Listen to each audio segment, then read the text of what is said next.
So Michigan sent me this cool thing from Instagram from NHL Breakers and Puck Empire, where Charles Barkley says, I'm watching hockey. I'm not going to lie. These NBA games are boring as hell. I'm not going to disagree with you. Hockey, how about this? It's just crazy to watch sporting events, and you think the Islanders are done. They win yesterday. They're going to have Game 6. The Hawks, I didn't think, had a shot in hell against the Celtics. Trae Young hits a three-pointer with like 3 seconds left. They get the win.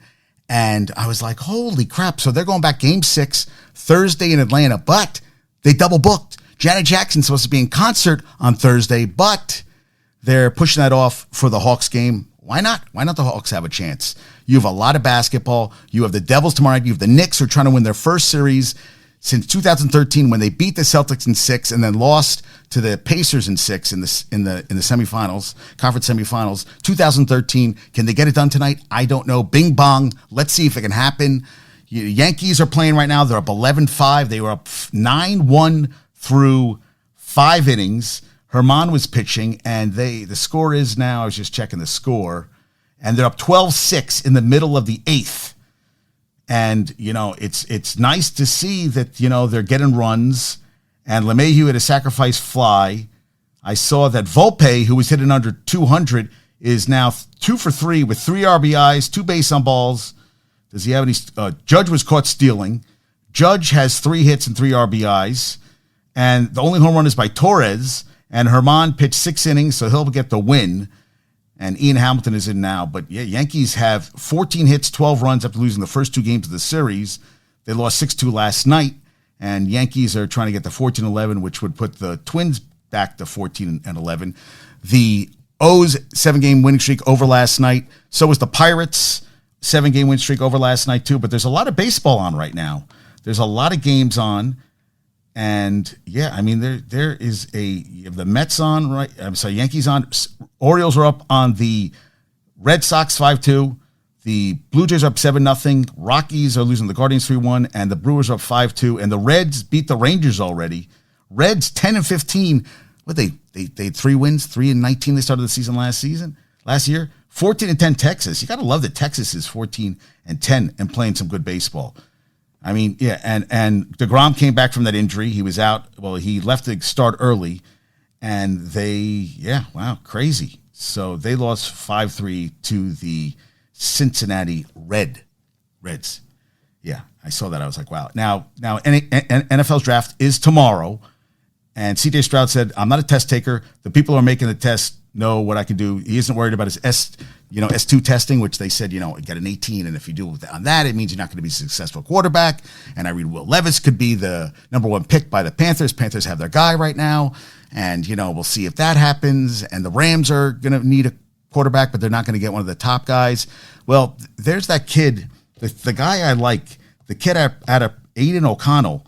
They said that's the guy who could end up, starting in the future. Look, Brock Purdy was the last pick in the draft last year, and he is the starting quarterback right now for the San Francisco 49ers, which is crazy in its own right. Yeah, so I saw that. I was like, wow. Yeah, it is. It's going to be interesting. I really don't know what's going to happen. You don't know. There's no consensus number 1 pick. You don't know who the Panthers are going to pick. It's in Kansas City. Should be pretty exciting tomorrow. You have the Knicks at Cavs tonight. That's 7 o'clock on NBA TV. Golden State, can De'Aaron Fox play with that broken index finger? That's tonight. That's a huge Game 5. Miami, can they close out Milwaukee? I don't think they can close out Milwaukee at home. We could have 7 games there. And the Lakers, I think, could close out the Grizz tonight. I really do. I think Jenkins could be gone as the coach of the Grizzlies. We're going to see what happens. And yeah, the Knicks, it's exciting. We're going to see what happens. Jokic had his 8th career triple-double last night, and Anthony Edwards took a shot at a 3 at the buzzer and then ran into the locker room. Just ran off the court. It happens. Guys get pissed off, but they couldn't pull it out. Jokic had a triple-double. Jamal Murray, what do you have, 34, 35 points last night? Booker had 47 last night, and it ends up that Kawhi Leonard tore his meniscus. That's the same in his right meniscus and his right knee, which is the same knee he tore during the 2021 playoffs, missed all of last season. So, it's like, and it's going to be crazy. It's going to be crazy what, Kawhi and Paul George played 38 games this season, 24-14 in those games, 38 games out of 82. Well, I'm sorry, out of 87 games they played together. I mean, that's not even half. That's bad. I know all this load management the last couple of years with Kawhi, but it ain't getting done, folks. It is not getting done right now. So we'll see what happens going forward. The Nets, hey, they finished 13-15 in the regular season after trading Durant to the Suns, 4-7 in clutch time games. They were outscored by 34 points in the clutch, second most in the NBA. Got swept by the Sixers. They won 42 games, kind of like 2018-19 before Durant and Kyrie Irving. They won 42 games that season, got swept by the Sixers. They got Mikal Bridges, 2 first-round picks in June. They got restricted free agent Cameron Johnson, 8 players entering the last year of their contracts.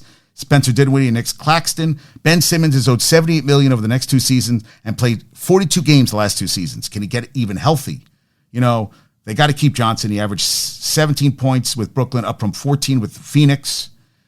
You know, according to Second Spectrum, 56.8% of his shots came directly off a pass with the Nets.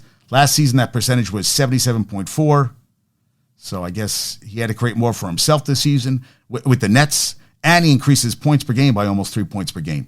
Dinwiddie becomes eligible to get a 4-year, $128 million extension starting on August 7th. 26 games with Brooklyn, 9 assists, trailing only Trae Young in assists in that span. But they were outscored by 21 points in clutch time when Dinwiddie was on the court.